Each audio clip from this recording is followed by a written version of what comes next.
solving a quadratic equation with complex roots. And then it says find all complex solutions. That means find all solutions, whether they're real numbers or complex in terms of they have I in them, of 5x squared minus 5x plus 4 equals 0. So they kind of give it away a little bit, which of course is fine. But the topic name especially does give it away. If a quadratic equation has non-real answers, then you're going to have to find them with the quadratic formula or completing the square. But usually quadratic formulas, people typically like that better. So you, in general, if you're just walking down the street and there's this quadratic equation, you might try factoring it first. But in the interest of time, I won't go through it. So we would want to find two numbers that multiply to 20. 5 times 4 is 20. And add up to -5, and there are no real numbers that will do that. So we're going to use the quadratic formula. So remember, the quadratic formula is x equals -b plus or minus square root b squared minus 4ac all over 2a. And you need to have that memorized. So the a, b, and c are these coefficients in our quadratic equation. A is the x squared one, b is the x1 linear, so it's -5, c is the constant 4. Okay, so I'm going to kind of do every little step, but you might be able to sort of skip a little bit and not show quite as much as I'm going to show. So our b is -5, so negative b will be -5. So right there you might feel comfortable just going ahead and putting 5. Okay, b squared, so -5 the quantity squared minus 4ac, so 4 times 5 times 4. And then all over 2a, or 2 times 5. So now we're going to clean this up, and you want to do kind of each part, sort of 3 separate parts to this, kind of simplify separately. So typically it's what's under the square root that is a little more complicated, and if you want, you could put that in your calculator. Just be careful that you plug in everything carefully so you don't have sign errors.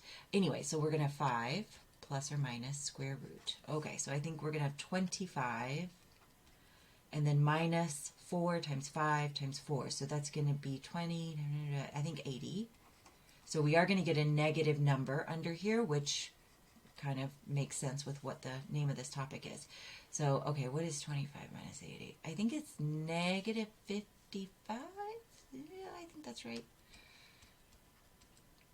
And then all of this is over 10. Okay, so now focus in on that square root of -55. We'll do this guy in just a sec. And the very least, we can bring out square root of -1 as I. So we're going to have I come out of this. But think about, okay, does 55 have any perfect square factors? Well, 55, kind of think of factor treeing it. 5 times 11, no, there's not any perfect square numbers that go into 55. So all we can really do with this expression is bring the square root of -1 out as I. So we have 5 plus or minus I square root of 55, and then all over 10. And so in ALEKS, you're going to want to enter these two answers, plus or minus, separately. And so the best way to do that is actually click the little fraction, like format guy, first, and then you can type in the numerator and denominator. So I'll do 5 plus I square root 55, over 10. And then also same thing. I wish they would let you copy and paste. I don't know if you can though. 5 minus I square root of 55 over 10.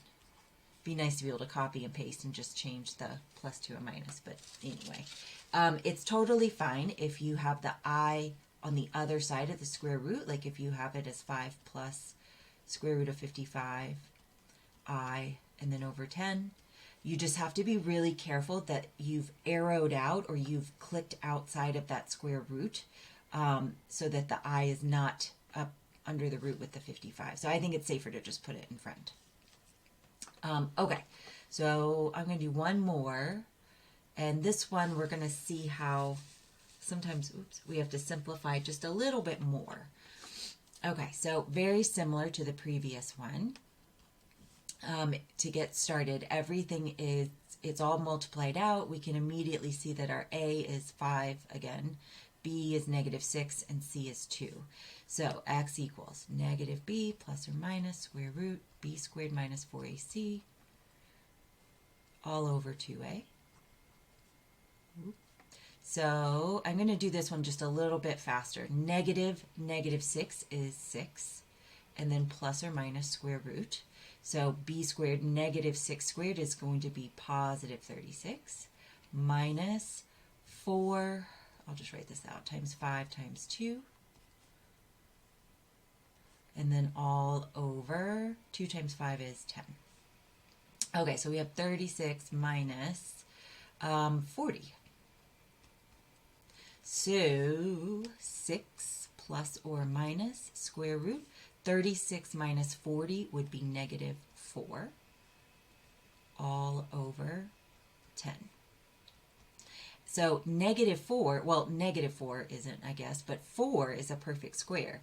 So we can actually get rid of this square root completely and write this as 6 plus or minus 2i over 10. So from here, you can cancel, there's a common factor. So notice that 2 goes into everything. So we can factor 2 out of this numerator and have left inside 3 plus or minus I all over 10. And then you can cancel 2 with the 10 and have a 5 in the denominator. So that's one way to get to that. So we'd have 3 plus or minus I over 5.